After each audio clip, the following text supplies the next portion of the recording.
நல்ல ஆழமா புரிஞ்சுக்கோங்க. உங்க வாழ்க்கையில எத்தனை பேரை நீங்க இன்னும் கைவிடாம தொடர்ந்து வாழறீங்களோ அவங்க எல்லாரும் உங்களுக்கு இருக்கிற எக்ஸ்ட்ரா கைங்க. நீங்க கைவிட்டவங்க எல்லாம் மைனஸ்.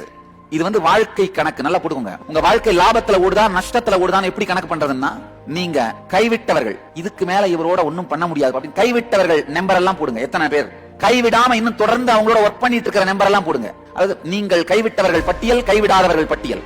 முதல்ல உங்களை எந்த பட்டியல சேர்ப்பீங்க நீங்க, அதை முதல்ல சேருங்க. அதுக்கப்புறம் கைவிட்டவர்கள் பட்டியல், கைவிடாதவர்கள் பட்டியல், அதை பாருங்க. உங்களுக்கு 10 மார்க், மற்ற எல்லா நபருக்கும் ஒரு மார்க். நீங்க உங்களை கைவிடுறது 10 பேரை கைவிட்டதுக்கு சமம். அதான் உண்மை. இந்த கணக்கை போட்டு பாத்தீங்கன்னா தெரியும் உங்க வாழ்க்கை லாபத்துல ஓடுதா நஷ்டத்துல ஓடுதான்னு. வாழ்க்கை கணக்கு பேங்க்ல இருக்கிற பணம் சார்ந்த கணக்கை வச்சு ஓடுறது இல்ல. பணம் வாங்கி கொடுக்க முடியாத பல விஷயங்கள் வாழ்க்கையில இருக்கு. ஏன்னா மனிதர்கள் தான் வாழ்க்கையை உருவாக்குகிறார்கள். நல்லா புரிஞ்சுக்கோங்க. மனிதர்கள். நீங்கள் கைவிடாமல் இருப்பவர்கள் உங்களுக்கு வாழ்க்கையை உருவாக்குகின்றார்கள். கைவிட்டவர்கள் உங்கள் வாழ்க்கையை வெறுமையாக்குகின்றார்கள். உரிமையாக்கலும் வெறுமையாக்கலும் உங்கள் முடிவால்.